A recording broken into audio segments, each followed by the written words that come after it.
과거도 못 붙은 상거 집안 출신이 감히 이 자리에 앉아있다니. 과거 급제한 가문 사람들은 쓰는 말부터 다르고 사람의 격이 다르였습니까? 차례 아침 재상 앞에서 그 말이 떨어졌다. 그 말이 떨어진 순간 대청마루 위 공기가 순식간에 얼어붙었다. 새벽부터 뼈 빠지게 제수 음식을 장만한 옥부는 행주를 손에 쥔 채 앞치마도 벗지 못하고 그 자리에 서 있었다. 아무도 입을 열지 못했다. 모두가 눈치만 보던 그때였다. 탁자 위 찻잔이 쨍 소리를 내며 내려놓아지더니 시어머니 강심아님이 자리에서 천천히 일어났다. 가진 것도 없고 내세울 것도 없는 주제에 감히 누굴 깔아보는 거냐. 그 입 당장 닥쳐라. 차례 아침 한마디 말실수로 시작된 이 집안의 균열은 곧 아무도 상상하지 못했던 진실들을 하나씩 끌어올리기 시작했다. 조선 숙종 연간 충청도 어느 고을 어귀에 기와집 한 채가 우뚝 서 있었다. 넓은 장독대가 마당 한켠에 가지런히 늘어서 있었고 곳간에는 두 단이 차곡차곡 쌓여 있었으며 솥을 대문 앞에는 박씨 가문의 나무패가 단정히 걸려 있었다. 마을 사람들은 그 집을 가리켜 박부자택이라 불렀다. 차례 새벽 사경이 채 지나기도 전 옥부는 부엌 아궁이 앞에 쪼그려 앉아 있었다. 손가락 사이로 찬 기운이 스며들었지만 그녀는 멈추지 않았다. 무쇠솥에서는 사골 육수가 부글부글 끓어올랐고 조리대 위에는 전에 쓸 밀가루 반죽이 기다리고 있었다. 옥분이 앞치마끈을 다시 한번 단단히 매며 혼자 중얼거렸다. 아이고, 허리야. 동그랑땡 지지고 고사리 나물 볶고 탕국까지 다 올리려면 부지런히 서둘러도 아침 묘시는 돼야 끝나겠네. 서두르자, 서두르자. 옥분이 반죽을 치대며 솥 위를 흘끗 쳐다봤다. 수십 인분의 차례 음식을 준비하는 건 이제 익숙한 일이었다. 손이 저려도 발이 시려도 그것이 맏며느리의 도리라는 것을 그녀는 잘 알고 있었다. 새벽 5경 무렵 안채 방문이 삐걱 열리며 시어머니 강심아님이 솜저고리 바람으로 나왔다. 강심아님이 부엌 쪽으로 다가오며 말했다. 아이고, 우리 큰아기 새벽별 보고 일어나서 벌써 일이 많은 걸 다 해놨어. 어서 일어나거라. 내가 좀 거들게. 옥분이 손을 닦으며 미소 지었다. 마님, 일어나셨어요? 피곤하실 텐데 방에 들어가서 좀 더 주무세요. 저 혼자 사부작사부작하면 금방 끝나요. 강심아님이 고개를 저으며 앞치마를 둘렀다. 아이고, 이 사람아, 뼈 빠지게 고생하는 며느리 두고 나 혼자 방구석에서 따뜻하게 잠이 오겠니? 이리 와, 나물이라도 다듬게. 강심아님은 옥분 옆에 서서 도라지를 다듬기 시작했다. 두 사람은 말없이 함께 손을 움직였다. 잠시 후 강심아님이 조심스럽게 말을 꺼냈다. 옥분아, 여기 와서 잠깐 앉아봐라. 네, 마님. 강심아님이 옥분의 손을 잡으며 말했다. 우리 집으로 시집와서 20의 세월 참말로 고생 많았다. 내가 네 속 썩은 걸 어찌 다 알겠니? 옥분이 고개를 들며 대답했다. 에이, 마님도 참. 차례 아침부터 왜 그런 말씀을 하시고 그러세요? 맏며느리가 가족들 챙기는 건 당연한 거죠. 강심아님이 옥분의 손을 꽉 쥐었다. 세상 천지에 당연한 게 어디 있니? 아무것도 없는, 쥐뿔도 없는 집안에 시집와서 남편이 빚쟁이들한테 쫓길 때 네가 그 어린 나이에 잿바느질부터 시작해서 그 빚 다 갚아냈잖아. 게다가 지금은 그 큰 포목전 주인까지 됐고. 옥분이 강심아님의 손을 꽉 쥐며 말했다. 다 마님이 밤낮으로 아이들 키워주시고 제 곁에서 든든하게 버텨주신 덕분이죠. 저 혼자 아등바등한다고 됐겠어요. 다마님 은혜예요. 강심아님의 눈가에 눈물이 맺혔다. 아이고, 무슨 소리야. 하늘에서 뚝 떨어진 복덩이지. 너 같은 며느리가 들어와서 우리 집안이 밥이나 뜨고 사람 구실하고 사는 거야. 정말 고맙다, 우리 큰아기. 옥분이 고개를 저으며 웃었다. 마님, 참, 저 올리시려고 작정하셨어요? 전 마님 딸로 살아서 정말 행복해요. 그러니까 딴 생각 마시고 100살 넘도록 저희 곁에서 든든하게 오래오래 사셔야 해요. 아셨죠? 강심아님이 눈물을 닦으며 말했다. 오냐, 오냐. 우리 두 사람 똘똘 뭉쳐서 남 부럽지 않게 살아보자꾸나. 우리가 지금 살고 있는 이 넓고 번듯한 기와집도 다 네 피땀 흘린 돈으로 마련한 거 아니냐? 에휴, 그나저나 저 둘째 며느리는 참말로 속이 터져서 옥분이 강심아님을 쳐다봤다. 강심아님이 말을 이었다. 시집 온 지 이제 갓 1년 차 아니냐. 남들은 차례 전날부터 와서 팥 썰고 마늘 까고 난리일 텐데 저것은 코빼기도 안 비치고 형님이 새벽부터 허리 휘어지게 일하는데 잠이 오냐? 옥분이 강심아님을 달래며 말했다. 마님, 고정하세요. 요즘 어린 것들 다 그렇대요. 귀하게만 자라서 아직 시집살이가 뭔지 차례 음식이 뭔지 하나도 몰라서 그러는 거예요. 강심아님이 고개를 저었다. 어리긴 개뿔이 어려. 나이가 문제가 아니라 사람이 덜 된 거지. 너 시집 올 때 생각해봐라. 그때 네 나이 고작 15이었어. 피덩이 같은 게 시집을 모시겠다고 아등바등거린 거 생각하면 지금도 내가 가슴이 미어진다. 옥분이 웃으며 대답했다. 마님도 참 옛날 얘기는 왜 자꾸 하세요? 저도 처음엔 전 다 태워먹고 난리도 아니었잖아요. 동서도 아직 철이 없어서 그러지. 시간 지나고 자식 낳고 어른 되면 다 눈치껏 잘할 거예요. 강심아님이 안타까운 표정으로 말했다. 아이고, 미련 곰탱이같이 착하기만 해서 원. 넌 네가 독박을 쓰고 일하면서도 그 동서가 불쌍하냐? 네가 너무 착게 빠져서 내가 다 속상하다. 속상해. 옥분이 나무를 그릇에 담으며 말했다. 에이, 차례 아침부터 큰 소리 내면 복 나가요. 이번이 처음이니까 제가 나중에 동서 불러서 따로 잘 타일러 볼게요. 한 번만 눈 감아주세요, 네. 강심아님이 옥분의 등을 토닥이며 중얼거렸다. 천사 같은 우리 맏며느리. 세상 천지를 다 뒤져봐라. 너 같은 보물이 또 어디 있겠냐. 강심아님이 안채를 둘러보며 말했다. 이 번듯하고 넓은 기와집 좀 봐라. 내 평생 이런 대갓집에서 살아볼 줄 꿈이나 꿨겠니? 다 우리 큰며느리가 밤낮 없이 포목전 일에서 번 돈으로 마련한 거 아니야? 옥분이 손을 저으며 말했다. 아휴, 마님도 참. 가족들 다 같이 모여 사는 우리 집인데 제 돈 다르고 식구들 돈 다르나요? 다 같은 우리 식구 돈이죠. 강심아님이 고개를 끄덕이며 말했다. 말은 바로 해야지.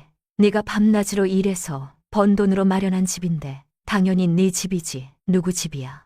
게다가 저 철없는 둘째 시동생 혼례 치를 때 사랑채 곁채까지 새로 지어준 것도 내가 떡하니 알고 있다. 옥분이 전을 뒤집으며 대답했다. 제 하나뿐인 시동생인데 어떡해요. 번듯하게 장가 간다는데 형수인 제가 당연히 살 집은 거들어줘야죠. 강심아님이 한숨을 쉬었다. 거들어주긴 뭘 거들어줘. 아예 곁채를 통째로 새로 지어줬으면서 어디 그뿐이냐. 저 시동생 과거 공부 뒷바라지에 훈장 사례금부터 책값까지 수년치 돈이 다 네 지갑에서 나간 거 내가 다 안다. 옥분이 웃으며 말했다. 도련님이 머리가 얼마나 좋은데요. 공부 그렇게 잘하는 도련님이 돈 몇 냥 없어서 과거 준비를 못한다니요. 그건 제가 못 보죠. 투자한 만큼 번듯하게 걷잖아요. 강심아님이 옥분을 바라보며 말했다. 어디 공부만 가르쳤니? 지금 고을 관아에서 일하는 그 자리도 다 네 덕분에 들어간 거 아니야? 옥분이 고개를 갸웃거렸다. 강심아님이 설명했다. 둘째 다니는 관아. 거기 이 관장 어른 말이야. 그 양반이 너 포목전에서 크게 자수성가했다고 평소에 입이 마르도록 칭찬했다며. 옥분이 기억을 떠올리며 말했다. 아, 지난 가을 장날에 한번 인사 올린 적은 있어요. 그때 제 장사 이야기를 조금 나누긴 했거든요. 강심아님이 고개를 끄덕였다. 그래, 바로 그거야. 그때 이 관장 어른이 네가 그 어려운 밑바닥부터 올라온 얘기 듣고 네 사람 됨됨이에 아주 홀딱 반해버렸다더라. 옥분이 손사래를 쳤다. 에이, 제가 무슨 대단한 사람이라고 홀딱 반하시기까지 해요. 그냥 좋게 봐주신 거죠. 강심아님이 진지하게 말했다. 진짜라니까. 이 관장 어른이 직접 그랬대. 그 착실하고 독한 옥분 대방 식구라면 내가 믿고 우리 관아에 쓸 수 있다고. 그래서 둘째 놈이 관아 자리 얻을 때 아주 팍팍 밀어준 거란다. 옥분이 놀라며 물었다. 어머, 정말이요? 저는 그런 줄은 꿈에도 몰랐어요. 관장 어른이 저한테는 그런 내색 전혀 안 하셨거든요. 강심아님이 옥분의 손을 잡았다. 아, 맞다니까. 나중에 이 관장 어른이 우리 둘째 놈을 따로 불러다가 딱 부러지게 말했대. 너는 형수님 덕분에 이 자리 얻은 줄 알아라. 형수님 얼굴에 먹칠하지 말고 뼈 빠지게 일해라. 이렇게 말이야. 옥분이 눈시울을 붉히며 말했다. 아유, 저는 그것도 모르고 도련님은 저한테 그런 얘기는 한마디도 안 해서 정말 몰랐네요. 강심아님이 고개를 저었다. 사내 자식이지. 실력으로 못 가고 형수덕으로 자리 얻은 게지. 딴에는 자존심 상하고 창피해 입을 닫고 있었던 거지 뭐. 그래도 그놈 속으로는 평생 내 은혜 잊지 않고 고마워하고 있을 거다. 안 그러면 사람이 아니지. 옥분이 고개를 끄덕였다. 아침 해가 솟을 무렵 솟을 대문 밖에서 발소리가 들렸다. 옥분이 부엌에서 고개를 돌리자 화려한 색동 저고리에 비단 치마를 차려입은 귀련이 남편 뒤를 따라 앞마당으로 들어섰. 귀련의 손에는 값비싼 비단 보자기가 들려 있었다. 강심아님이 대청마루에서 일어나며 속으로 한숨을 쉬었다. 귀련이 밝게 인사했다. 어머님, 저희 왔어요. 세 차례 잘 모시세요. 강심아님이 짧게 대답했다. 그래, 왔구나. 해가 다 떴는데 참 일찍도 온다. 귀련의 남편이 부엌 쪽을 향해 말했다. 형수님, 안녕하셨어요. 일찍 와서 도와드렸어야 했는데 죄송해요. 새해 복 많이 받으세요. 옥분이 손을 닦으며 웃었다. 그래, 도련님 새해 복 많이 받아요. 어서 들어와서 앉아요. 귀련이 부엌 쪽으로 고개를 돌리더니 말했다. 형님, 아침 일찍부터 참 수고가 많으시네요. 전 좀 쉬어야겠어요. 가마 타고 오느라 허리가 쑤시고 너무 아파서요. 강심아님이 귀련을 쳐다봤지만 아무 말도 하지 않았다. 옥분이 고개를 끄덕이며 말했다. 그래, 동서 피곤할 텐데 들어가서 쉬어. 거의 다 됐어. 재상만 차리면 돼. 귀련은 대청마루 위 두꺼운 방석에 몸을 눕히고 부채를 집어들었다. 강심아님이 부엌으로 돌아와 옥분에게 작은 목소리로 말했다. 아이고, 저것 봐라. 시어머니랑 형님은 새벽부터 땀을 뻘뻘 흘리는데 인사를 하자마자 마루에 발 뻗고 눕는 꼴 좀 봐. 손 하나 까딱 안 하겠다는 신보네. 옥분이 강심아님을 달래며 속삭였다. 마님, 동서 들리겠어요. 차례날인데 푹 쉬게 둬요. 괜찮아요. 제가 다 할게요. 강심아님이 안타까운 눈빛으로 옥분을 바라봤다. 제상이 차려지고 가족들이 절을 올렸다. 차례가 끝나자 강심아님이 밥상을 가리키며 말했다. 자, 다들 떡국 식기 전에 모두 앉아서 먹자. 가족들이 밥상에 둘러앉았지만 옥분은 자리에 앉지 않았다. 옥분은 부엌에서 빈 그릇을 치우고 국을 다시 데워 날랐다. 귀련이 젓가락으로 나물을 집어먹으며 말했다. 어머, 형님, 이 시금치 나물간이 좀 센 것 같은데요. 제 입맛에는 너무 짜서 먹기가 불편하네요.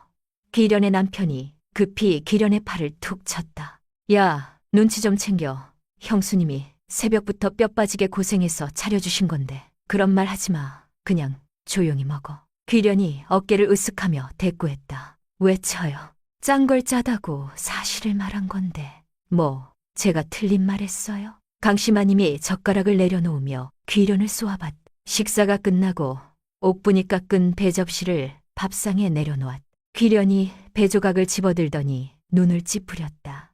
어휴, 형님, 배 껍질 이거 너무 두껍게 깎으신 거 아니에요? 살점까지 다 깎아내셨네요. 요즘 방가에 가도 다들 얇고 예쁘게 깎던데 참 투박하시네요. 옥분이 잠시 귀련을 쳐다봤지만 아무 말도 하지 않았다. 강심아님의 얼굴이 굳어졌다. 귀련은 대청마루로 자리를 옮기며 이야기를 시작했다. 참, 어머님, 우리 고을 친정 동무 중에 과거 급제한 집안에 시집간 애가 있는데요. 이번에 한양 도성안에서 제일 큰 기와집 사서 이사 갔대요. 남편이 말도 아주 좋은 거 2필이나 굴리고요. 강심아님이 차를 마시며 듣고 있었다. 귀련이 목소리를 높이며 계속 말했다. 또 다른 애는 의원 집안에 시집가서 1년에 2번씩 한양 구경을 꼬박꼬박 다녀요. 친구들 소식 들리는데 아주 부럽더라고요. 배운 집안 사람들은 확실히 시집을 잘 간다니까요. 귀련의 남편이 불편한 표정으로 귀련을 쳐다봤지만 귀련은 눈치채지 못했다. 귀련이 앞치마를 두른 옥분을 위아래로 훑어보며 말했다. 그나저나 형님은 참 촌스러우세요. 요즘 세상에 서당도 제대로 못 다닌 분이 다 있네요. 제 주변에는 과거 급제 가문 아닌 집안이 단 하나도 없어서 진짜 신기해요. 대청마루 위 공기가 순식간에 얼어붙었다. 옥분이 손에 들고 있던 행주를 천천히 내려놓았다. 귀련이 계속 말을 이었다. 제가 과거 급제 가문 동무들이랑 이야기하다 보면 확실히 느끼는 게 있어요. 그런 집안 출신들은 대화의 격이 좀 다르더라고요. 배운 게 없어서 그런지 교양이 느껴지지 않는다고 할까요? 귀련의 남편이 급히 상아래로 손을 뻗어 귀련의 치맛자락을 끌어당겼다. 너 진짜 왜 이래? 가족들 다 모인 차례 아침에 감히 형수님한테 무슨 말버릇이야. 당장 조용히 못해. 귀련이 남편의 손을 뿌리치며 말했다. 왜요? 내가 틀린 말했어요. 사실을 말한 건데 왜 화를 내요? 과거 급제 가문 사람들끼리 모이면 쓰는 말부터 다르고 격이 확실히 다르잖아요. 강씨마님이 들고 있던 찻잔을 탁 소리나게 상위에 내려놓았다. 귀련이 깜짝 놀라 강씨마님을 쳐다봤다. 강씨마님이 서늘한 눈빛으로 귀련을 노려보며 말했다. 이 방자한 거사. 너희가 지금 편하게 자고 일어나는 그 곁에 누가 돈 내고 지어준 건지 너는 똑바로 알고나 있니? 귀련의 얼굴이 굳어졌다. 강씨마님이 목소리를 높였다. 방금 네가 무식하다고 무시한 네 형님이 지어준 거다. 돈 한 푼 안 보태고 너희 살라고 네 형님이 떡하니 지어준 거라고. 귀련의 남편이 고개를 숙였다. 강씨마님이 안채를 둘러보며 말했다. 어디 그뿐인 줄 알아. 눈이 있으면 쳐다봐라. 우리가 지금 편하게 앉아있는 이 넓은 기와 집도 다 네 형님 돈으로 마련한 거야. 이 집 문서도 다 네 형님 이름으로 돼 있다. 귀련이 입술을 깨물었다. 강씨마님이 옥분을 가리키며 말을 이었다. 내가 감히 격을 따지고 있을 때 너희 형님이 20해 동안 얼마나 고생했는지 아니? 포목전 바닥 닦아가며 남편 뒷바라지하면서 빚쟁이들한테 쫓기던 이 집안을 다 일으켜 세웠어. 지금 우리 집이 1년에 포 수백 피를 파는 큰 전방이 된 게 다 누구 덕분인데. 방자하게 입을 놀려 강씨마님이 귀련의 남편을 쳐다보며 말했다. 서방 도련님, 너 솔직하게 말해봐라. 너 과거 공부할 때 수년치 훈장 사례금이랑 책값 누가 댔니? 전부 네 형수님이 포 팔아서 대줬잖아. 관아자리 얻을 때까지 돈 걱정 없이 공부만 한 게 다 형수님 돈 덕분 아니냐? 귀련의 남편이 고개를 더욱 숙였다. 강씨마님이 계속 말했다. 귀가 있으면 똑똑히 들어라. 네 서방이 지금 떵떵거리고 다니는 그 관아 자리도 다 네 형수님 덕에 들어간 거야. 그 이 관장 어른이 네 형수님 훌륭한 인품 보고 얼마나 감동하셨는지 아니? 귀련이 눈을 크게 떴다. 강씨마님이 손가락으로 귀련의 남편을 가리켰다. 자리 얻을 때 관장 어른이 좋게 봐주셔서 직접 밀어주셨어. 옥분 대방의 식구라면 그 사람은 확실히 믿을 수 있다고. 그래서 네 서방이 그 좋은 자리 얻은 거야. 네 서방이 혼자 잘나서 된 게 아니라고. 귀련의 얼굴이 점점 붉어졌다. 강씨마님이 냉정하게 말을 이었다. 너희 부부방가 예법 갖춰서 올린 혼례 비용, 한양 구경 다녀온 그 비싼 여행 경비까지 몽땅 다 네 형님 지갑에서 나온 돈이야. 돈 한 푼 없는 백수 주제에 감히 집안의 은인인 형님 보고 촌스럽니 뭐니 하면서 어디 감히 입을 함부로 놀려. 능력도 없고 아무것도 없는 주제에 당장 그 얄미운 입 닥쳐라. 귀련이 떨리는 목소리로 말했다. 어머님, 저는 진짜 그럴 의도가 아니라 그냥 친구들 얘기하다가. 강씨마님이 손을 휘저으며 말했다. 시끄럽다. 구차하게 변명하지 마. 네가 그 대단한 과거 급제 가문 출신이면 도대체 뭘 하니? 매일 집에서 놀고 먹는 백수 아니니? 얼마 되지도 않는 서방 녹봉으로 매일 장에 가서 비싼 비단이나 사들이고 빚 막힌다고 이리저리 돌려막기 하고 다니는 거 내가 모를 줄 알았냐? 귀련의 남편이 깜짝 놀라 귀련을 쳐다봤다.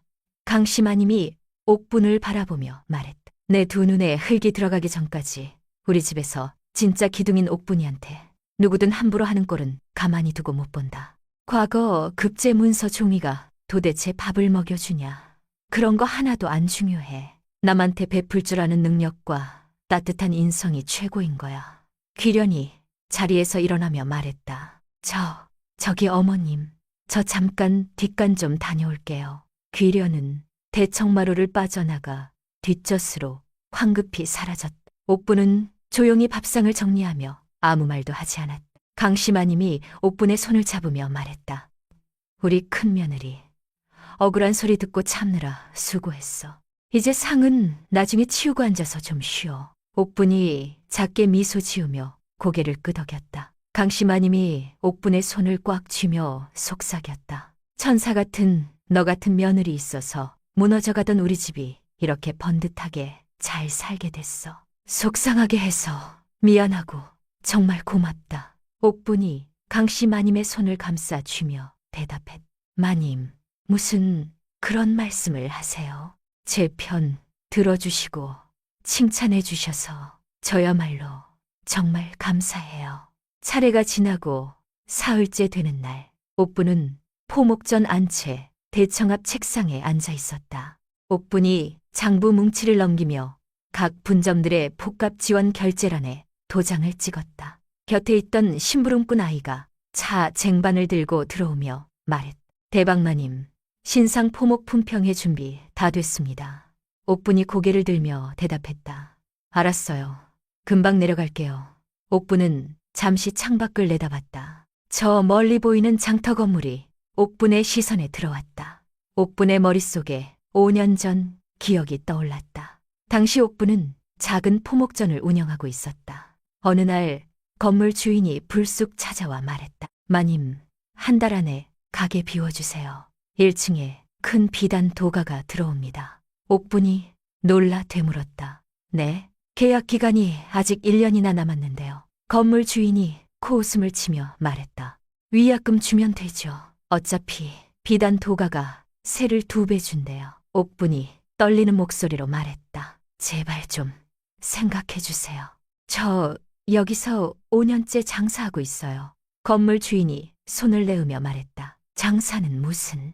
그냥 나가세요. 그 소식을 들은 장터 상인들이 옥분의 가게로 모여들었다. 채소 가게 사장이 건물 주인에게 따졌다. 진돈드, 이 사람이 얼마나 성실하게 장사했는데 이러십니까? 정육점 주인이 거들었다. 맞아요. 우리 장터 살리는데도 앞장섰잖아요.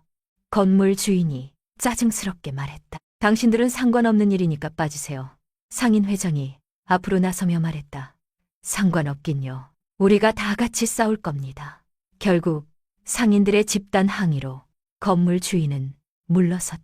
옥분은 그때의 은혜를 평생 잊지 못했다. 옥분이 기억에서 벗어나 자리에서 일어났다. 옥분은 포목전 앞마당 품평회 자리로 내려갔다.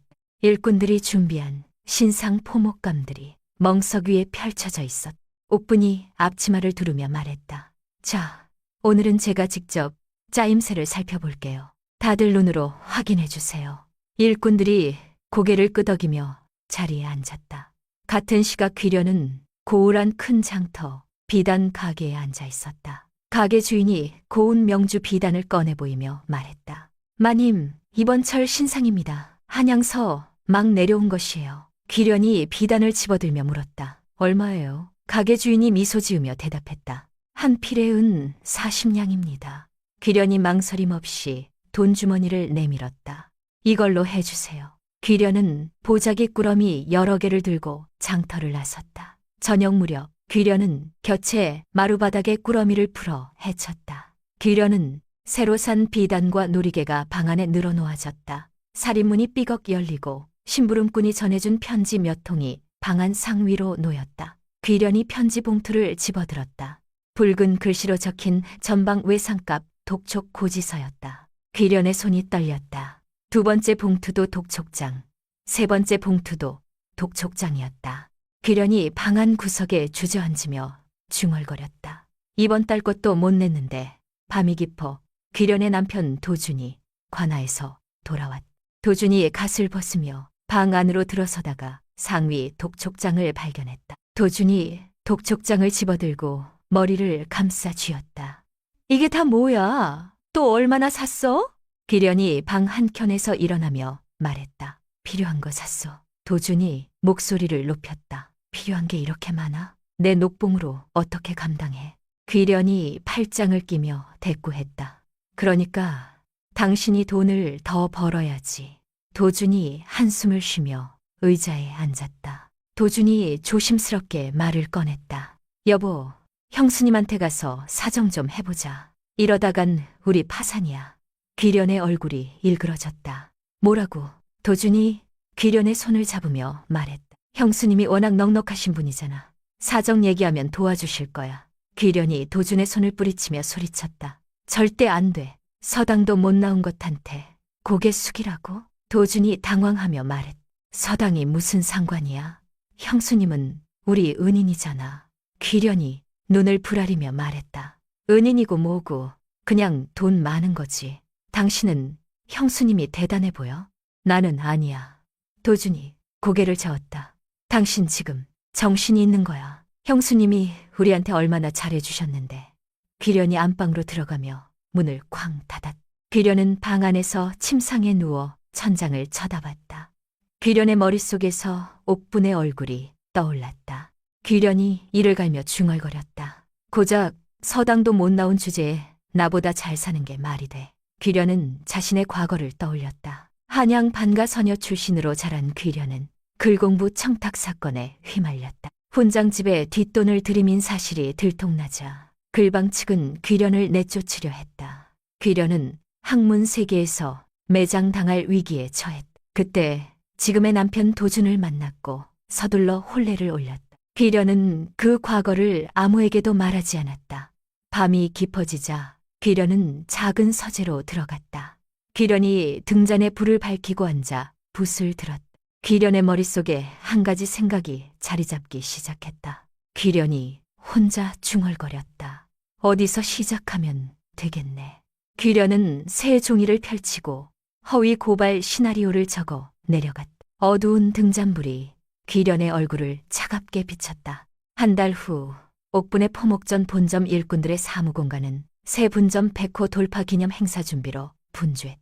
일꾼들이 현수막 문구를 확인하고 행사 장소 예약 서류를 정리하고 있었다. 그때 갑자기 장부 관리 쪽에서 급보가 날아들었다. 대박마님, 고객 항의가 갑자기 폭주하고 있어요. 장부 담당 일꾼이 헐레벌떡 뛰어오며 말했다. 그 공개고. 같은 시각 귀련은 고을 외곽에 인적이 드문 후미진 골목을 걷고 있었다. 귀련이 작은 종이 가게 앞에 멈춰 섰다. 가게 주인이 담배를 피우며 귀련을 쳐다봤다. 뭘 찾으세요? 귀련이 주위를 둘러보며 작은 목소리로 말했다. 이름 없는 투서지 있어요. 5장 정도요. 가게 주인이 눈을 가늘게 뜨며 물었다. 현금으로 하실 거예요? 귀련이 돈 주머니를 꺼내며 대답했다. 네, 현금이에요. 가게 주인이 판 아래에서 낡은 종이 묶음 여러 장을 꺼냈다. 귀련이 종이들을 확인하고 엽전 꾸러미를 건넸다. 귀련은 종이들을 품에 넣고 골목을 빠져나왔다. 귀련이 미리 세워둔 가마 쪽으로 돌아왔다. 귀련은 가마 안에서 미리 준비해둔 보자기를 꺼냈다. 보자기 안에는 죽은 벌레와 곰팡이가 핀 식자재가 들어있었다. 귀련이 가마 안으로 들어가 보자기를 내려놓았다. 귀련은 품속에서 옥분의 포목전 포장 보자기를 꺼냈다. 귀련이 보자기를 열고 죽은 벌레를 물건 위에 조심스럽게 올려놓았다. 곰팡이 핀 천조각도 보자기 안에 배치했다. 귀련이 가져온 화구를 꺼내 그 장면을 그림으로 빠르게 그렸다. 촬영을 마친 귀련은 새 투서지를 펼쳐 빠르게 글을 써 내려갔다. 제목란에 입력했다. 본 전방에서 부당하게 쫓겨난 전직 일꾼의 양심 고백입니다. 귀련이 본문을 빠르게 적었다. 서당도 못 나온 대방이 분점 점주들 돈만 뜯어가고 물건 관리는 신경도 안 씁니다. 증거 그림 첨부합니다. 귀련은 아까 그린 그림들을 투서에 붙였다. 귀련이 마을방 게시판에 투서를 내붙이며 중얼거렸다. 귀련은 자, 시작이야. 귀련은 다른 익명 투서들을 하나씩 작성했다. 각 투서마다 자신이 올린 내용에 다른 이름으로 댓글을 덧붙였다. 저도 거기서 물건 샀는데 냄새가 이상했어요. 역시 서당도 못 나온 사람이 장사하면 안 되나 봐요. 분점들 불쌍하네요. 본점이 완전 흡혈귀네. 귀련은 이름을 바꿔가며 투서를 계속 돌렸다. 삽시간에 마을방 게시판마다 악의적인 내용이 퍼졌다.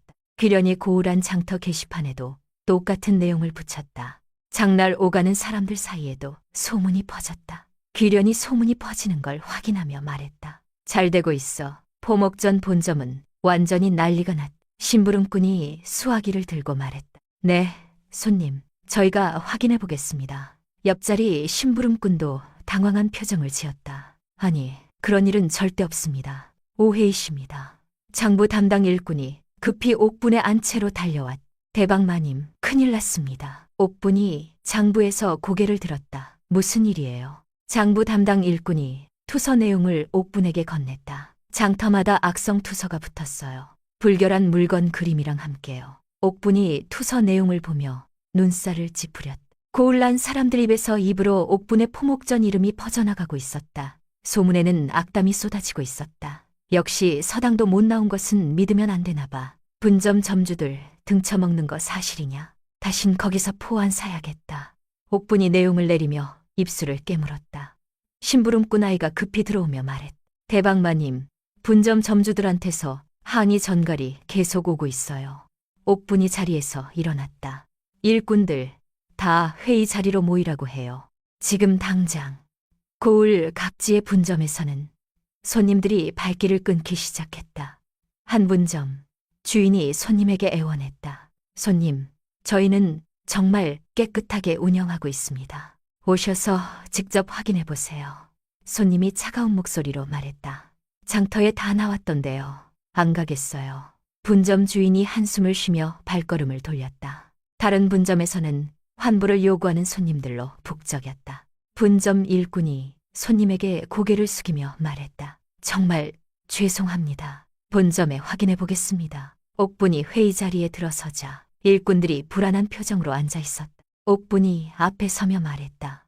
다들 상황 알고 계시죠? 일꾼들이 고개를 끄덕였다. 옥분이 차분하게 말을 이었다. 전 분점의 위생 점검 기록부를 지금 당장 취합하세요. 물건 납품, 영수증도 다 모으고요. 한 일꾼이 손을 들며 물었다. 대방마님, 이거 진짜 우리 전방 그림 맞나요? 옥분이 고개를 저었다. 아니에요. 조작된 그림이에요. 우리가 증명해야 해요. 일꾼들이 긴장한 얼굴로 옥분을 바라봤다. 옥분이 목소리를 높였다. 당황하지 말고 침착하게 대응하세요. 우리는 떳떳하니까요. 같은 시각 귀련은 고울한 큰 주막 한켠에 앉아 아침을 먹고 있었다. 귀련이 주변 사람들 이야기에 귀를 기울였다. 포목전 투서 소문이 장터 전체에 퍼진 것을 확인한 귀련이 미소를 지었다. 귀련이 찻잔을 홀짝이며 중얼거렸다. 이제 시작인데. 귀련이 품에서 새 투서지를 꺼냈다. 귀련은 새로운 내용을 작성하기 시작했다. 사이양간이 제목은 추가 폭로합니다. 대방의 신분 위조 의혹이었다. 귀련이 본문에 적었다. 서당 문 앞에도 못 가본 주제에 방가 출신인 척 투자자들을 속였습니다. 뒷돈도 챙겼어요. 귀련은 글을 다시 읽어보고 투서를 봉했다. 잠시 후 장터 게시판에 그 투서가 붙었다. 귀련이 만족스러운 표정으로 자리에서 일어났다. 옥부는 심부름꾼을 통해 고울한 이름난 송사 대리인에게 연락했다. 1시간 후 사건 전문 대리인 3명이 본점으로 찾아왔다. 대리인들이 회의 자리에 앉아 투서 내용들을 분석했다. 한 대리인이 옥분에게 말했다. 대방마님, 이건 명백한 허위사실 유포입니다. 바로 고발하셔야 해요. 옥분이 고개를 끄덕이며 물었다. 범인을 찾을 수 있을까요? 대리인이 종이를 가리키며 대답했다. 투서 필체와 유통 경로를 추적하면 가능합니다. 관합 포청과 협조하겠습니다. 옥분이 단호하게 말했다. 형사, 고발장 접수해 주세요. 합의는 절대 안 할 겁니다. 대리인이 서류를 꺼내며 말했다. 알겠습니다. 내일 아침 포청에 접수하겠습니다. 옥부는 홍보 담당 일꾼을 불러 공식 해명문을 작성하게 했다. 본 전방은 악의적인 허위 사실 유포에 대해 강력히 대응하겠습니다. 법적 조치를 취할 것이며 합의는 없습니다. 옥분이 고개를 끄덕이며 말했다. 좋아요. 지금 당장 고을 안에 방문으로 붙이세요. 저녁 무렵 귀련은 겨체대청에서 소문을 듣고 있었다. 옥분의 포목전 측이 강경 대응을 예고했다는 소문이 들렸다. 귀련이 잠시 긴장한 표정을 지었다. 하지만 곧 여유로운 미소를 지으며 중얼거렸다. 익명투소인데 어떻게 찾아 이름도 없고. 귀련은 마루에 기대며 부채를 펼쳤다. 귀련이 종이를 펼치며 말했다. 다음 단계 준비해야겠네. 귀련은 붓을 들고 새로운 계획을 적어내려갔다. 창밖으로 어둠이 깔리고 있었다. 투서 유포 사건이 발생한 지 일주일이 지났다. 옥분의 주요 분점 앞에는 구경꾼들이 삼삼오오 모여들었다. 한 구경꾼이 다른 이에게 말했다. 저기가 투서 나온 그 포목전 분점이래요. 불결 의혹이 사실인지 직접 보러 왔어요.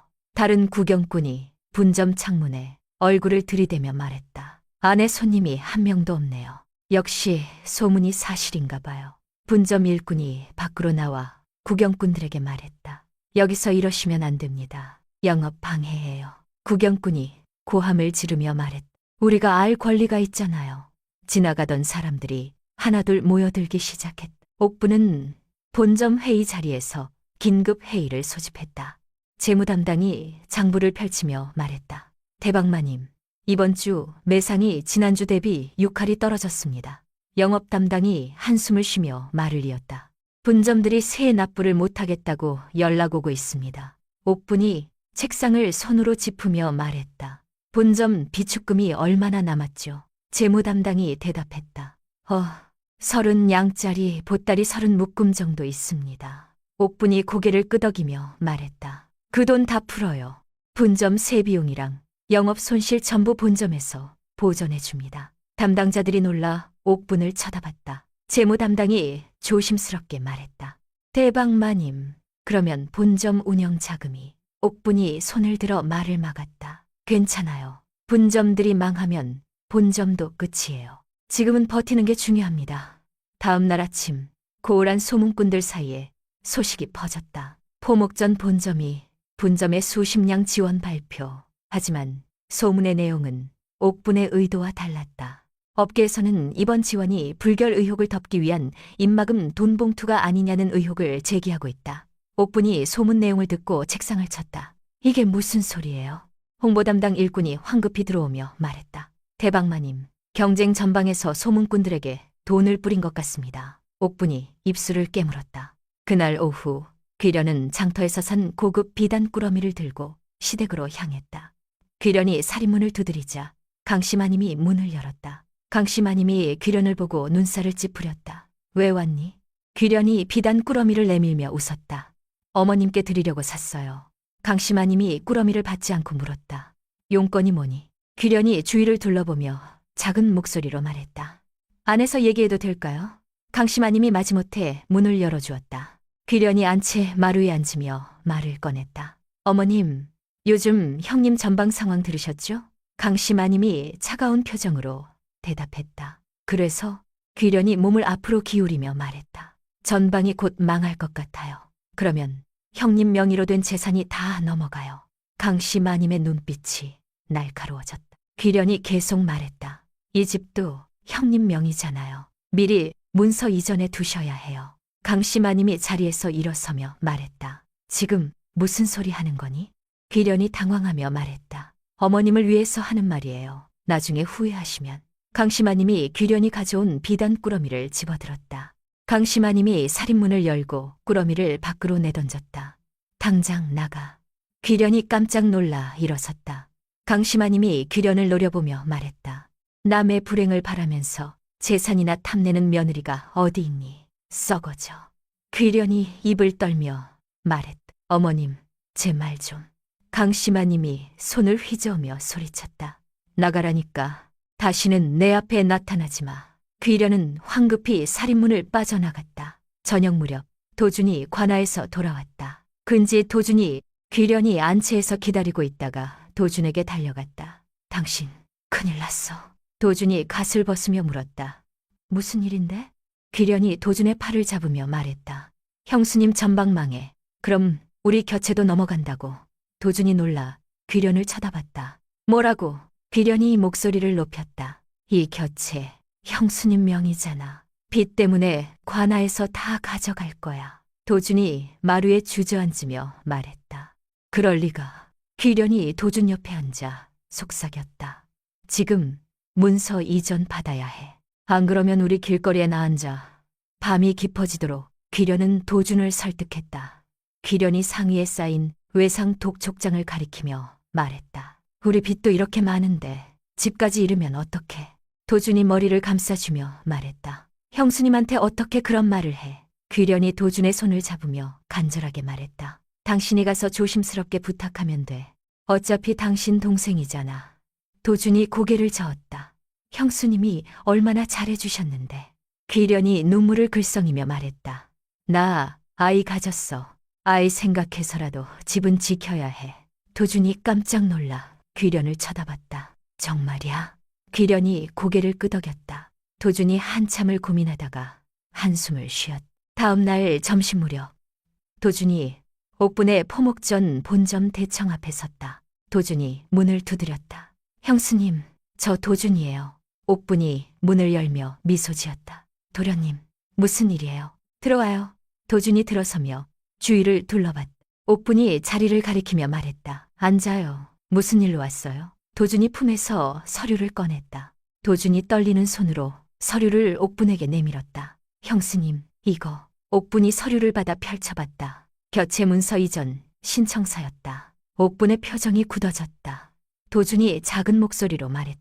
형수님, 전방이 힘드시다고 들었어요. 혹시나 해서. 옥분이 서류를 책상 위로 밀어냈다. 나가요. 도준이 당황하며 말했다. 형수님, 제 말 좀.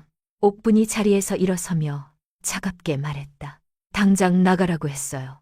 도준이 떨리는 목소리로 말했다. 형수님, 저도 어쩔 수 없어서.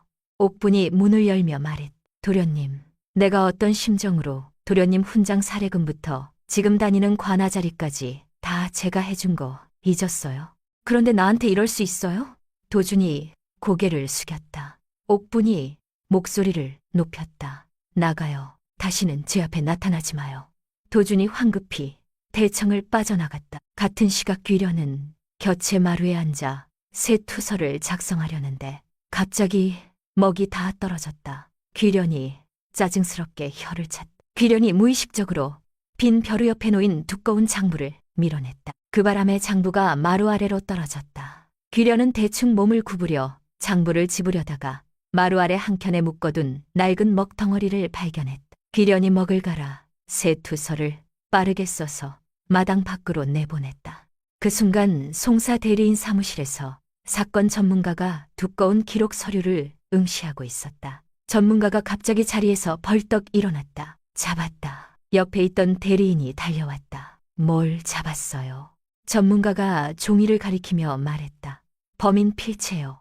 이 투서 VPN 오해도 안 하고 그냥 제 이름으로 종이 가게에서 샀어요. 가게 주인이 기억하고 있어요. 대리인이 급히 전가를 보냈다. 포청에 긴급 추적 요청드립니다. 1시간 후 포청 수사관들이 통신 경로와 종이 유통 기록을 분석했다. 수사관이 기록을 보며 말했다. 고을 안박 씨 집안 곁에 거주자로 특정됐습니다. 다른 수사관이 주소를 확인했다. 곁에 귀련 씨입니다. 수사대장이 전가를 들며 말했다. 대리인 측에 알려드리세요. 대리인이 다급히 옥분의 본점으로 달려왔다. 대리인이 숨을 헐떡이며 보고서를 내밀었다. 대방마님, 범인 위치 특정했습니다. 옥분이 보고서를 받아 주소를 확인했다. 옥분의 손이 떨렸다. 그 주소는 귀련과 도준이 사는 곁에였다. 옥분이 천천히 보고서를 내려놓으며 말했다. 귀련이 대리인이 물었다. 아시는 분이세요? 옥분이 고개를 끄덕이며 차갑게 말했다. 제 시동생 부인이에요. 대리인이 놀라 옥분을 쳐다봤다. 옥분이 자리에서 일어서며 단호하게 말했다. 지금 당장 포청에 연락해서 압수수색 영장 청구하세요. 즉시요. 대리인이 고개를 끄덕이며 전가를 보냈. 옥부는 창밖을 바라보며 주먹을 꽉 쥐었다. 다음 날 아침 일찍 포청 사이버 수사대에서 압수수색 영장이 발부되었다. 수사대장이 영장을 손에 들고 포졸들에게 말했다. 지금 출발한다. 증거 하나도 놓치지 마라. 포졸들이 갑옷을 입고 말에 올라탔다. 같은 시각 관할 위생 담당 관리 4명이 옥분의 포목전 본점 앞에 도착했다. 담당 관리가 일꾼들에게 지시했다. 오늘은 철저히 점검한다. 놓치는 거 없게. 일꾼들이 점검 서류를 들고 본점 안으로 들어섰다. 본점 안에 있던 일꾼들이 깜짝 놀라 일어섰다. 담당 관리가 패를 보이며 말했다. 관아위생 담당입니다. 불시 점검 나왔습니다. 본점 일꾼이 급히 옥분에게 전가를 보냈다. 옥분이 대청에서 내려와 마당으로 향했다. 옥분이 담당 관리에게 다가가 인사했다. 안녕하세요. 저희 대방 옥분입니다. 담당 관리가 서류를 펼치며 말했다. 투서가 접수되어서 나왔습니다. 협조해 주시죠. 옥분이 고개를 끄덕이며 대답했다. 네, 성실히 임하겠습니다. 그때 대문 밖에서 웅성거리는 소리가 들렸다. 그때 수십 명의 마을 소문꾼들이 장터 게시판을 들고 본점 앞으로 몰려들었다. 사람들이 마이크 대신 종이를 내밀며 소리쳤다. 대방마님, 불결 의혹 사실입니까? 분점 점주들 착취한 게 맞습니까? 옥분이 눈을 가늘게 뜨며 주위를 둘러봤다. 관아 점검 시간에 정확히 맞춰 소문꾼들이 나타난 게 이상했다. 그때 소문꾼들 뒤에서 익숙한 목소리가 들렸다. 비켜보시오. 내가 증언할 게 있어. 사람들이 길을 비키자 과거 악덕 건물 주인이 나타났다. 옥분의 얼굴이 굳어졌다. 건물 주인이 소문꾼들 앞으로 걸어 나오며 손가락으로 옥분을 가리켰다. 이 사람 말입니다. 옛날부터 불법으로 장사했소. 소문꾼들이 일제히 건물 주인에게 몰려들었다. 건물 주인이 목소리를 높였다. 작은 포목전 할 때부터 물건 관리가 엉망이었어요. 내가 다 봤소. 사람들이 수군거렸다. 옥분이 건물 주인을 쳐다보며 말했다. 거짓말하지 마세요. 증거라도 있습니까? 건물 주인이 비웃으며 대꾸했다. 내가 건물 주인이었는데 모르겠어. 당신 얼마나 더럽게 장사했는지. 바로 그때 대문 밖에서 급한 말발굽 소리가 요란하게 울렸다. 상인 회장이 타고 온 말이 본점 앞에 급정거했다. 말에서 내린 상인 회장이 앞마당으로 달려들어왔다. 상인 회장이 소문꾼들을 밀치며 소리쳤다. 비켜, 비키라고. 상인 회장이 옥분의 곁으로 다가왔다. 상인 회장이 품에서 두꺼운 서류 뭉치를 꺼냈다. 여기 보시오. 이것 좀 보시오. 상인 회장이 서류를 높이 들어 올렸다. 우리 장터 상인 100명이 서명한 겁니다. 옥분 대방님이 얼마나 착한 사람인지 증언하는 거요. 소문꾼들이 상인 회장에게 몰려들었다. 상인 회장이 서류를 펼치며 말했다. 옥분 대방님은 우리 장터 살리는데 앞장서셨소. 어려운 상인들 도와주고 먼저 손 내미셨어요. 다른 상인 2명이 말에서 내려 앞마당으로 들어왔다. 채소가게 사장이 소문꾼들 앞에 서며 말했다. 저 사람 말 믿지 마세요. 옥분 대방님은 정말 성실하신 분입니다. 정육점 주인도 거들었다. 제가 10년 넘게 옆에서 봤는데 물건 관리 철저하게 하셨어요. 상인 회장이 갑자기 건물 주인의 옷깃을 움켜잡았다. 이 사기구나. 내가 예전에 우리한테 한 짓 다 까발릴까. 건물 주인이 당황하며 뒤로 물러섰다. 상인 회장이 또 다른 서류를 꺼내들었다. 여기 다 있어. 네가 상인들한테 갑질하고 세금 안 낸 증거. 상인 회장이 서류를 소문꾼들에게 흔들어 보였다. 이자가 탈세범이에요. 관아에 신고할 자료도 다 있어. 건물 주인의 얼굴이 새하얗게 변했다. 건물 주인이 뒷걸음질치며 말했다. 나는 그냥.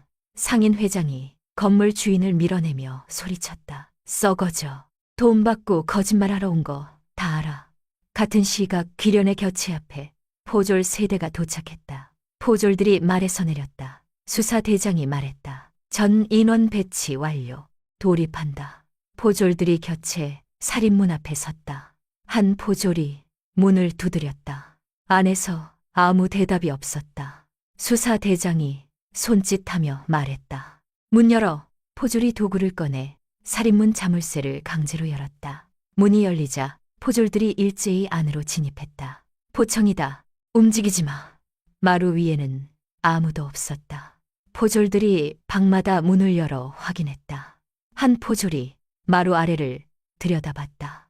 그랬, 여기 있습니다. 귀련이 마루 아래 구석에 웅크리고 숨어 있었다. 포졸이 귀련의 팔을 잡아 끌어냈다. 귀련이 소리쳤다. 뭐 하는 거예요?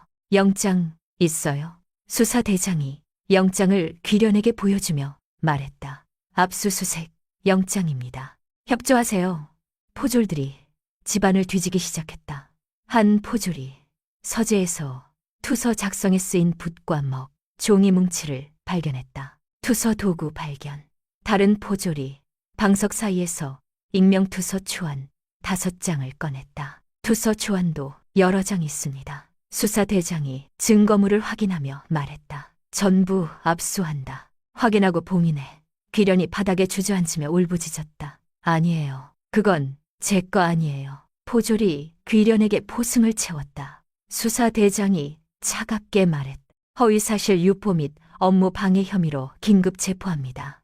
1시간 후 포청 취조실.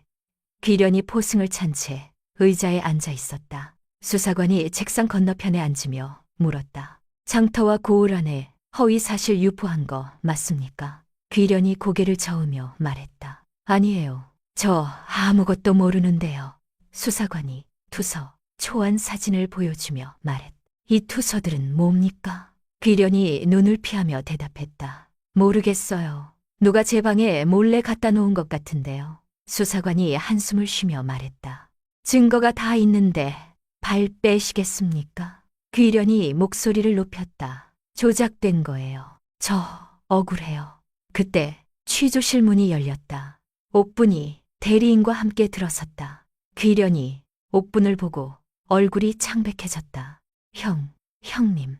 옥분이 차가운 표정으로 귀련을 내려다봤다. 대리인이 서류 가방을 열고 증거 자료들을 꺼냈다. 대리인이 자료를 책상 위에 던지며 말했다. 이게 뭡니까? 투서 도구에서 확인된 필체 원본입니다. 대리인이 또 다른 서류를 펼쳤다. 필체 분석 보세요. 작성 날짜랑 시간이 다 나와 있습니다. 귀련이 입술을 깨물었다. 대리인이 계속 서류를 내놓았다. 종이가게 주인 진술서입니다. 당신이 직접 익명 투서용 종이를 현금으로 샀죠. 귀련의 손이 떨렸다. 대리인이 마지막으로 돈거래 내역서를 펼쳤다. 소문꾼에게 돈 보낸 기록도 다 있습니다. 엽전 50냥 전달하셨죠. 귀련이 숨을 헐떡이며 변명했다. 그건 대리인이 손을 저으며 말했다. 그만하세요. 증거가 산더미입니다. 수사관이 서류들을 검토하며 고개를 끄덕였다. 옥분이 귀련 앞으로 다가갔다. 옥분이 낮고 차가운 목소리로 말했다. 왜 그랬어요? 귀련이 고개를 떨구었다. 옥분이 계속 말했다. 제가 동서한테 못해준 게 뭐가 있어요? 도련님 공부부터 혼례까지 다 챙겨줬는데. 귀련이 눈물을 흘리며 말했다. 미안해요, 형님. 나는 그 순간을 지금도 잊을 수가 없다. 귀련의 눈물이 차가운 취조실 바닥으로 떨어지던 그 소리가 마치 20회 동안 옥분이 흘린 땀방울들이 한꺼번에 무너지는 소리처럼 들렸다. 그 자리에 있던 나는 숨을 참았다. 옥분이 차갑게 웃었다. 미안하다고요. 자비 같은 건 기대하지 마세요. 귀련이 고개를 들며 애원했다. 그 자리는 형님, 제발 한 번만.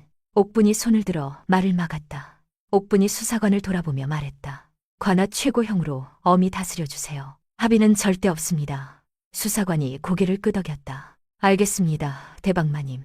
옥분이 몸을 돌려 취조실 문으로 향했다. 귀련이 뒤에서 울부짖었다. 형님. 옥분이 문을 열고 밖으로 나갔다. 문이 닫히는 소리가 취조실에 울렸다. 귀련은 책상에 엎드려 흐느꼈다. 수사관이 조서를 펼치며 말했다. 진술 시작하겠습니다. 등잔불이 차갑게 취조실을 비쳤다. 귀련의 죄행이 밝혀진 다음 날 오후 2시, 옥부는 포목전 본점 앞마당에 단상을 설치했다. 마당에는 수십 명의 소문 기자들과 주요 분점 점주들이 자리를 채웠다. 사람들의 시선이 일제히 단상을 향했다. 옥분이 단상에 올라 앞에 섰다. 옥분이 침착한 목소리로 말했다. 긴급 해명 자리를 시작하겠습니다. 사람들이 수첩을 꺼내 들었다.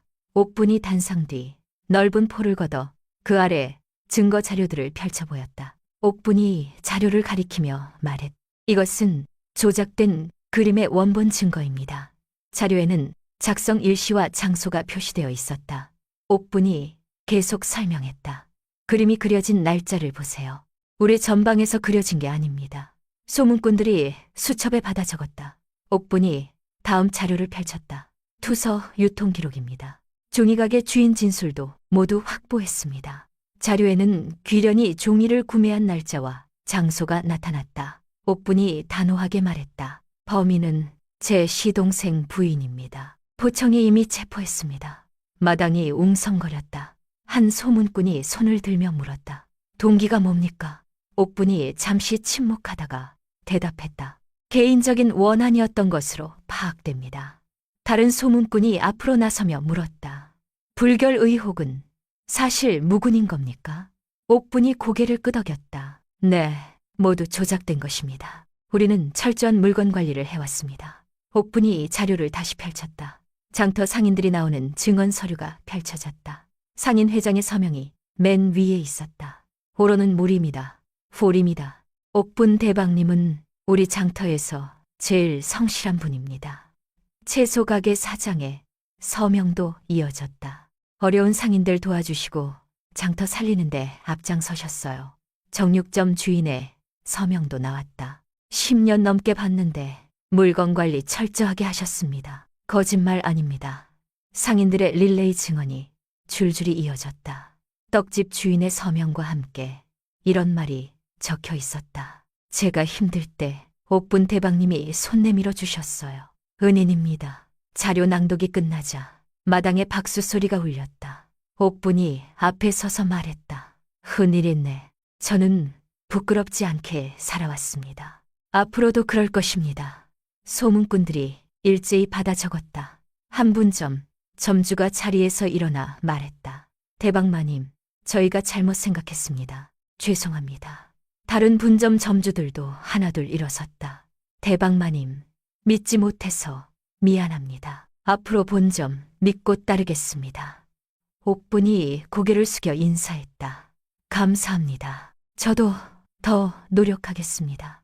해명 자리가 끝난 직후 고울한 사람들이 들끓었다. 사람들이 악덕 건물 주인의 행적을 찾기 시작했다. 한 사람이 글을 올렸다. 건물 주인, 과거 폭행 사건 전과 있음. 증거 첨부. 다른 사람이 댓글을 달았다. 관아 탈세 제보했음. 다들 동참하자. 순식간에 건물 주인의 과거 행적이 고울 안에 퍼졌다. 건물 주인의 집 담장에는 항해 글이 붙었다. 저녁 무렵 건물 주인이 사람들 앞에 나서며 사과문을 읽었다. 제가 잘못했습니다. 돈에 눈이 멀었습니다. 죄송합니다. 하지만 사람들의 비난은 가득 찼다. 건물 주인은 다음 날 마을에서 사라졌다. 아무도 그의 행방을 알지 못했다. 본점 마당의 분점 점주들이 다시 모여들었다. 분점 점주들이 옥분 앞에 일렬로 한 분점 점주가 허리를 깊이 숙이며 말했다. 대방마님, 정말 죄송합니다. 저희가 의심했습니다. 옥분이 분점 점주의 손을 잡아 일으켰다. 아니에요. 충분히 그러실 수 있어요. 다른 분점 점주가 앞으로 나서며 말했다. 저희끼리 연합회 만들었습니다. 본점 지키는 게 목표입니다. 옥분이 놀라 물었다. 연합회요. 분점 점주가 서류를 내밀었다. 네, 전국 분점 200명이 참여했습니다. 옥분이 서류를 받아보며 눈시울을 붉혔다. 다음 날 고을 각지의 분점 앞에 현수막이 내걸렸다. 우리 대방님 지키기 운동, 진실은 이긴다. 옥분 대방님 응원합니다. 분점들이 자발적으로 운동을 벌였다. 고을 안 게시판에는 응원글이 쏟아졌다. 우리 대방님 최고. 억울한 누명 벗어서 기쁩니다. 댓글창에는 응원글이 가득 찼다. 같은 시각 강씨 마님은 안채에서 소문을 듣고 있었다. 소문꾼이 말했다. 강심아님은 포목전 불결 의혹 동서의 질투가 원인으로 밝혀져 강심아님이 부채를 내려놓고 한숨을 쉬었다. 강심아님이 외출 채비를 하고 집을 나섰. 1시간 후 강심아님은 포청 면회실에 도착했다. 강심아님이 면회 신청서를 작성하고 대기실에 앉았다. 잠시 후 강심아님은 면회실로 안내받았다. 투명창 너머로 귀련이 보승에 묶인 채 앉아 있었다. 귀련의 얼굴은 춤쑥했고 눈가에는 다크서클이 짙었다. 강심아님이 정갈끈을 들었다. 귀련도 떨리는 손으로 정갈끈을 들었다. 귀련이 작은 목소리로 말했다. 어머님. 강심아님이 차가운 목소리로 말했다. 너 정신이 있었니? 없었니? 귀련이 눈물을 흘렸다. 죄송해요, 어머님. 강심아님이 손을 휘저으며 말했다. 됐어. 사과 같은 거 듣고 싶지 않아. 귀련이 흐느끼며 말했다. 어머님, 도와주세요. 강심아님이 냉정하게 대답했다. 너 족보에서 파버릴 거야. 우리 집안 사람 아니야. 귀련의 얼굴이 창백해졌다. 강심아님이 전갈끈을 내려놓고 자리에서 일어섰다.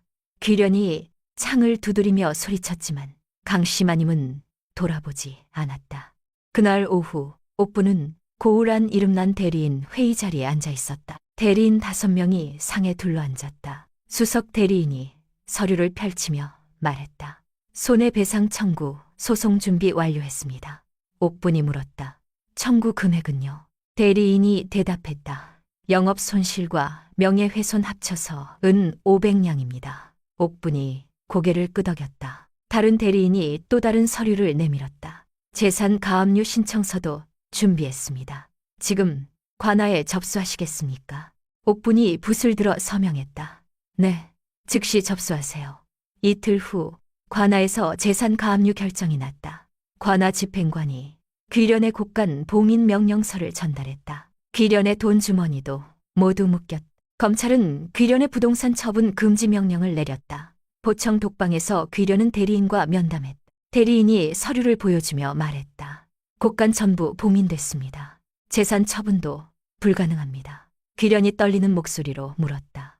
그럼 제가 어떻게 해요? 대리인이 고개를 저었다. 합의 외에는 방법이 없습니다. 귀련이 애원했다. 형수님한테 정갈 좀 보내주세요. 대리인이 한숨을 쉬며 말했다. 이미 여러 번 시도했는데 거절당했습니다. 합의 의사 전혀 없으십니다. 귀련이 바닥에 주저앉았다. 그날 저녁 옥부는 포목전 회의 자리에 분점 점주 대표들을 불러 모았다.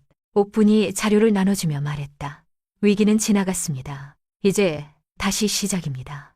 분점 점주들이 고개를 끄덕였다. 옥분이 계속 말했다. 물류 시스템 재정비하겠습니다. 주문량 증가에 대비해야 합니다.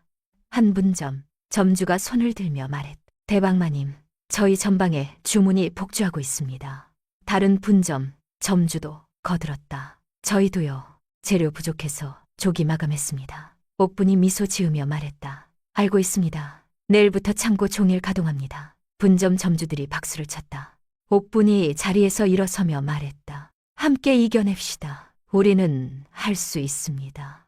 회의 자리에 환호성이 터졌다. 해명 자리가 끝나고 한 달이 지났다. 옥분의 포목전은 억울한 누명을 벗은 진실된 전방으로 불렸다. 고을 전체에서 응원 물결이 일어났다. 사람들이 응원 주문을 쏟아냈다. 분점 창고가 주문량을 감당하지 못할 지경이었다. 창고 담당 일꾼이 옥분에게 전가를 보냈다. 대방마님, 창고 증설 긴급 요청드립니다. 주문이 너무 많아요. 옥분이 웃으며 대답했다. 진가, 진자, 진자, 진자, 진자. 바로 승인할게요. 최대한 빨리 해주세요.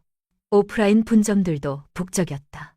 한 분점 일꾼이 문 앞에 안내문을 붙였다. 재료 소진으로 조기 마감합니다. 죄송합니다. 줄을 서 있던 손님이 아쉬워하며 말했다. 아, 또 마감이네. 내일 일찍 와야겠어요. 다른 손님이 일꾼에게 물었다. 몇 시에 오면 살 수 있어요? 일꾼이 미안한 표정으로 대답했다. 아침 일찍 오셔야 할 것 같아요. 포목전 본점 회의 자리에서 월간 실적 보고가 진행됐다. 재무 담당이 장부를 펼치며 말했다. 대방마님, 이번 달 매상이 창업 이래 최고 기록입니다. 옥분이 장부를 받아보며 물었다. 전달 대비 얼마나 증가했죠? 재무 담당이 흥분한 목소리로 대답했다. 3배입니다. 믿기지 않으시죠? 영업 담당이 거들었다. 전국 창고, 종일 불가동 중입니다. 그래도 모자라요. 옥분이 미소 지으며 말했다. 창고 하나 더 짓는 걸 검토하세요. 옥분이 심부름꾼을 불렀다. 장학 재단 설립 준비는 어떻게 됐어요? 심부름꾼이 서류를 내밀며 대답했다. 서류 작성 완료했습니다. 서명만 하시면 됩니다. 옥분이 붓을 들어 서명했다. 분점 점주, 자녀들 장학금부터 시작하세요. 심부름꾼이 고개를 끄덕였다. 옥분이 또 다른 서류를 펼쳤다. 장터, 현대화 사업 기부금은요? 심부름꾼이 대답했다. 엽전, 1000량 준비했습니다. 이번 주 전달 예정입니다. 옥분이 만족스럽게 웃었다. 주말 저녁 옥분의 안채마루에 가족들이 모였다. 밥상에는 진수성찬이 차려져 있었다. 강씨마님이 옥분의 손을 잡으며 말했다. 옥분아, 정말 고생 많았다. 축하한다. 옥분의 남편이 술상을 들며 말했다. 자, 우리 옥분이를 위해 건배합시다. 가족들이 일제히 잔을 들었다. 그런 건배. 그때 살인문이 열렸다. 도준이 고개를 숙인 채 들어섰다. 마루가 조용해졌다. 도준이 떨리는 목소리로 말했다. 형수님. 옥분이 도준을 바라봤다. 도준이 마루 한가운데로 걸어 나왔다. 도준이 무릎을 꿇었다. 형수님, 정말 죄송합니다. 도준이 마루 바닥에 이마를 대며 큰절을 했다. 제가 정신이 없었습니다. 용서해 주세요. 강씨마님이 도준을 노려봤다. 도준이 고개를 들지 못하고 말했다. 형수님이 저한테 얼마나 잘해주셨는데 제가 배은망덕했습니다. 도준의 목소리가 떨렸다. 이 은혜 평생 갚으며 살겠습니다. 제발 용서해 주세요. 옥분이 자리에서 일어났다. 옥분이 도준에게 다가가 손을 내밀었다. 일어나요. 도준이 옥분의 손을 잡고 일어섰다. 옥분이 조용히 말했다. 도련님도 피해자예요. 귀련한테 속은 거니까. 도준이 눈물을 흘렸다. 옥분의 남편이 도준의 어깨를 토닥였다. 동생, 이제 정신 차려. 형수님 믿고 따라. 도준이 고개를 끄덕이며 코를 훌쩍였다. 강씨마님이 옥분 옆으로 다가왔다. 옥분아, 너 정말 착하다. 너무 착해. 옥분이 강씨마님의 손을 잡았다. 어머님, 저도 가족이 있어서 여기까지 왔어요. 옥분이 남편을 돌아보며 미소 지었다. 옥분의 남편이 옥분의 손을 꽉 쥐었다. 여보, 고생 많았어. 내가 옆에서 힘이 못 돼줘서 미안해. 옥분이 고개를 저었다. 당신이 있어서 버틸 수 있었어요. 강씨마님이 두 사람의 손을 감싸주며 말했다. 너희 둘이 우리 집 기둥이야. 앞으로도 잘 부탁한다. 옥분이 가족들을 돌아보며 조용히 고개를 끄덕였다. 같은 시각 귀련의 곁에 살인문이 열렸다. 관아 집행관 3명이 들어섰다. 집행관이 서류를 확인하며 말했다. 재산 가압류 강제 집행 시작합니다. 다른 집행관이 방안을 살폈다. 집행관들이 안방으로 들어가 비단 보자기들을 하나씩 꺼냈다. 집행관이 붉은색 압류 딱지를 보자기에 붙였다. 고급 비단들에도 압류 딱지가 붙었다. 귀중품 상자가 열리고 놀이개와 비녀에도 딱지가 붙여졌다. 집행관이 목록을 작성하며 중얼거렸다. 전부 합치면 엽전 500량은 되겠네. 그날 저녁 한 탐사 소문꾼이 고을 게시판에 글을 올렸다. 글 제목은 포목전 투서 사건 진범의 충격적인 과거였다. 소문꾼이 글에서 말했다. 여러분, 오늘은 충격적인 사실을 공개하겠습니다. 글에 귀련의 글방 표절 증거가 붙어 있었다. 소문꾼이 자료를 가리키며 설명했다.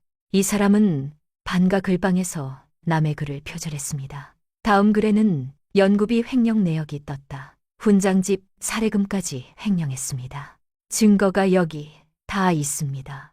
소문꾼이 글방 징계 문서를 보여줬다. 글방에서 영구 퇴출당했습니다. 그걸 숨기고 혼례를 올린 겁니다. 사람들의 반응이 순식간에 폭발했다. 우와, 진짜 최악이네. 집안격으로 남 무시하더니 본인이 사기꾼이었네. 글 조회수가 만을 넘어섰다. 도준이 관아에서 소문을 확인했다. 도준의 얼굴이 창백해졌다. 옆 동료가 물었다. 무슨 일이에요?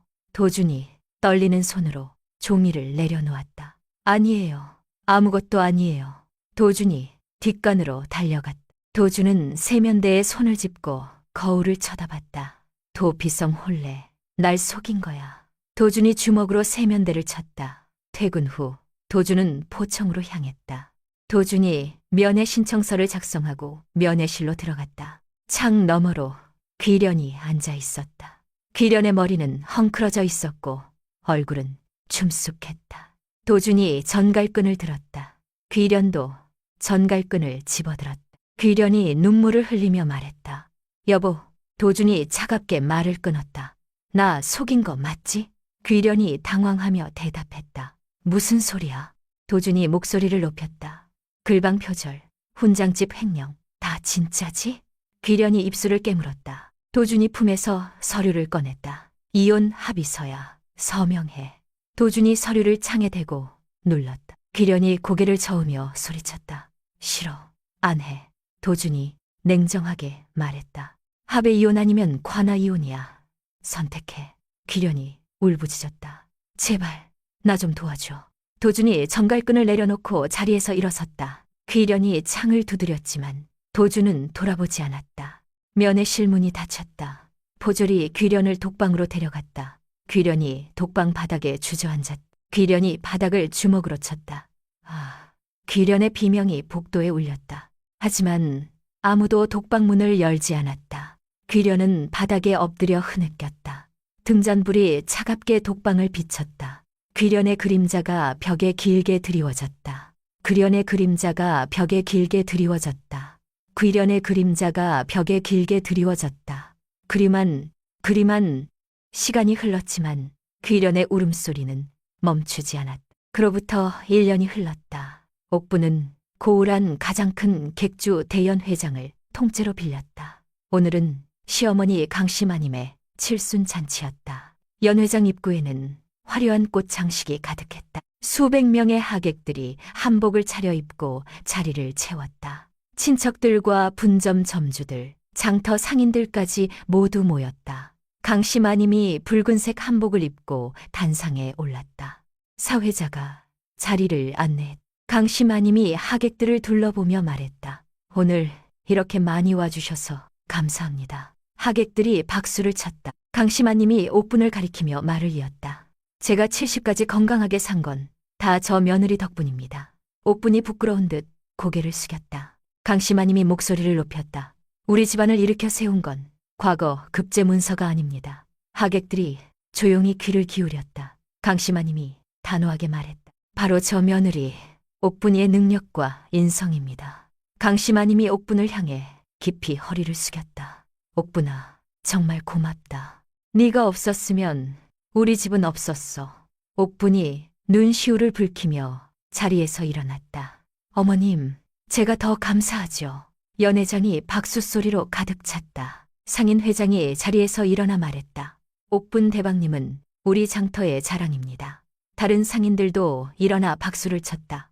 분점, 점주 대표가 단상으로 걸어 나왔다. 대방마님, 저희도 감사 인사 드려야죠. 분점 점주 대표가 꽃다발을 옥분에게 건넸다. 대방마님 덕분에 저희 모두 잘 살고 있습니다. 감사합니다. 옥분이 꽃다발을 받으며 미소 지었다. 칠순 잔치가 끝난 며칠 후 옥분은 고을 한복판의 새 본점 앞에 섰다. 3층짜리 기와 건물이 햇빛에 반짝였다. 건물 정면에는 포목전 간판이 크게 붙어 있었다. 옥분이 건물을 올려다보며 중얼거렸다. 여기까지 왔구나. 심부름꾼 아이가 옥분 옆으로 다가왔다. 대방마님, 한양 상단 계약서 준비 완료됐습니다. 옥분이 고개를 끄덕이며 말했다. 회의 자리로 가죠. 새 사업 회의 자리에는 한양과 평양에서 온 투자자들이 앉아 있었다. 옥분이 들어서자 모두 일어나 인사했다. 한양 투자자가 말했다. 옥분 대방님을 만나 영광입니다. 옥분이 악수를 나누며 웃었다. 저야말로 감사합니다. 평양 투자자가 서류를 펼치며 말했다. 계약서 검토 완료했습니다. 서명하시죠.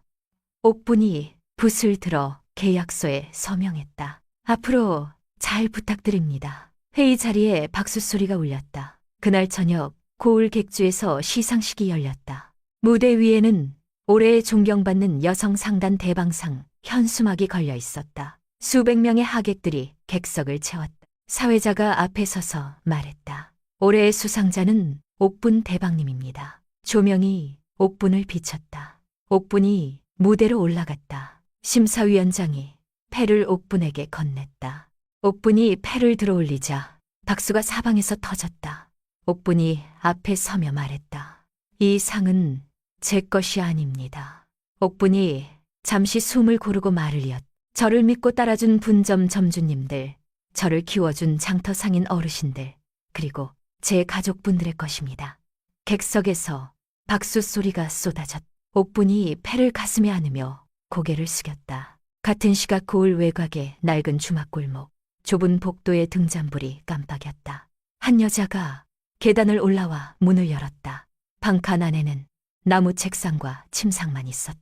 여자가 보자기를 책상 위에 올려놓았다. 화장기 없는 수척한 얼굴의 여자는 귀련이었다. 귀련이 보자기에서 냉밥 도시락을 꺼냈다. 도시락 위에는 유통기한 지난 표시가 붙어 있었다. 귀련이 뚜껑을 열고 젓가락을 들었다. 차가운 밥을 아무 말 없이 먹다가 눈물이 흘렀다. 귀련의 품에서 전갈 용지가 울렸다. 글에는 고깃집 매니저라는 이름이 떴다. 귀련이 전갈을 읽었다. 오늘 저녁 근무 나올 수 있어? 귀련이 대답했다. 네, 나갈게요. 귀련이 전갈 용지를 내려놓고 한숨을 쉬었다. 저녁 9시, 귀련은 고깃집 부엌에서 쪼그려 앉아 불판을 닦고 있었다. 앞치마가 기름으로 얼룩져 있었다. 젊은 서빙 일꾼이 귀련을 내려다보며 말했다. 언니, 여기 불판 아직 안 닦았어요? 귀련이 고개를 숙이고 대답했다. 지금 하고 있어요. 서빙 일꾼이 짜증스럽게 말했다. 빨리 좀 해요. 손님 기다리잖아요.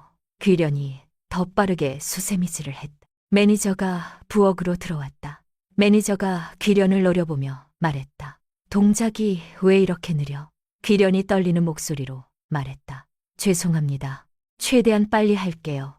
매니저가 손가락으로 귀련을 가리켰다.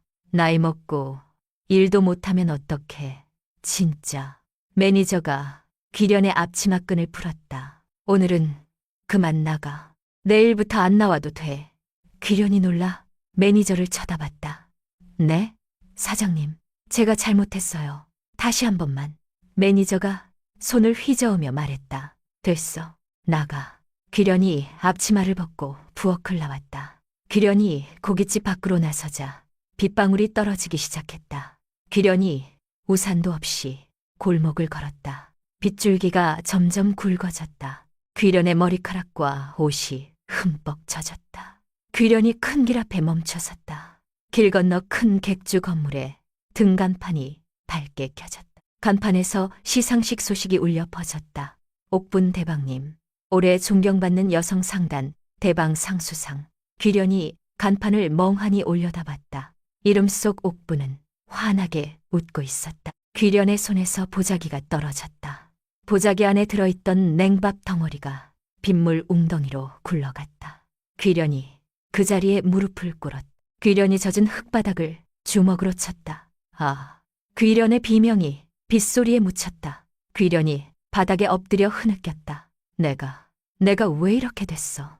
간판의 밝은 불빛이 귀련의 초라한 뒷모습을 비쳤다. 간판 속 옥분의 환한 웃음과 바닥에 웅크린 귀련의 모습이 대비됐다.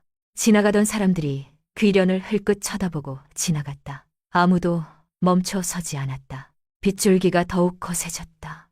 귀련은 한참을 그 자리에 앉아 울었다. 간판에서는 옥분의 수상 소식이 반복해서 울렸다. 귀련이 천천히 일어났다. 귀련이 비틀거리며 어둠 속으로 걸어갔다. 귀련의 뒷모습이 점점 작아졌다. 다음 날 아침, 옥분은 편안한 옷차림으로 장터에 도착했다. 옥분의 남편이 손수레를 끌고 옥분 옆을 걸었다. 옥분이 떡집 앞에 멈춰 섰다. 떡집 주인이 옥분을 보고 환하게 웃었다. 어머, 옥분 대방님, 오랜만이네요. 옥분이 두 손을 모아 인사했다. 사장님, 잘 지내셨어요? 떡집 주인이 옥분의 손을 잡았다. 덕분에 잘 지내지요. 대방님 덕분에 우리 장터 장사 잘 돼요. 옥분이 손수레에서 떡 상자를 꺼냈다. 장터 상인분들 드시라고 준비했어요. 떡집 주인이 감동하며 말했다. 아이고, 이렇게까지 하시면 어떡해요. 상인 회장이 옥분을 보고 달려왔다. 옥분 대방님, 상 받으신 거 축하드립니다. 옥분이 웃으며 악수했다. 회장님, 다 회장님 덕분이에요. 상인 회장이 고개를 저었다. 무슨 말씀을요? 대방님 실력이죠. 채소 가게 사장이 다가와 말했다. 대방님, 저희한테 떡 돌리시려고 오셨어요? 옥분이 고개를 끄덕였다. 네, 감사한 마음 담아서요. 정육점 주인도 나왔다. 아이고, 우리 대방님 정말 고맙습니다. 옥분과 남편은 장터 곳곳을 돌며 떡을 나눠줬다. 상인들이 옥분의 손을 잡으며 감사 인사를 했다. 대방님, 건강하세요. 앞으로도 잘 부탁드려요. 옥분이 한 분 한 분 두 손으로 악수하며 웃었다. 저야말로 감사합니다. 건강하세요. 장터 골목을 걸으며 옥분이 남편의 손을 잡았다. 남편이 옥분을 쳐다보며 말했다. 여보, 행복해. 옥분이 고개를 끄덕였다. 응, 정말 행복해. 옥분이 장터 풍경을 둘러보며 미소 지었다. 따뜻한 햇살이 장터 골목을 비쳤다. 상인들의 웃음소리가 골목에 울려 퍼졌다. 옥분과 남편이 손을 맞잡고 천천히 장터를 걸었다. 그들의 뒷모습 위로 따뜻한 봄 햇살이 쏟아졌다. 진정한 가치는 화려한 가문이나 과거 급제 문서가 아닌 사람의 마음과 행동에서 나온다는 것을 이 이야기는 보여줍니다. 옥분은 미천한 출신이었지만 성실함과 따뜻한 인성으로 주변 사람들의 신뢰를 얻었고 그 신뢰가 쌓여 결국 큰 성공을 이루었습니다. 반면 반가서녀 출신의 귀련은 허영심과 질투심에 눈이 멀어 남을 해치려다 스스로 무너졌습니다. 세상은 결국 공평합니다. 선한 사람에게는 선한 결과가, 악한 마음을 품은 사람에게는 그에 맞는 대가가 돌아옵니다. 옥분이 어려울 때 도와준 장터 상인들이 위기의 순간 다시 옥분을 구해준 것처럼 우리가 심은 씨앗은 언젠가 반드시 열매를 맺습니다. 오늘도 묵묵히 자신의 자리에서 최선을 다하시는 모든 분들께 이 이야기가 작은 위로와 힘이 되었기를 바랍니다. 이야기를 끝까지 들어주신 분이 계시다면 잘 들었다고 댓글 하나만 남겨주세요.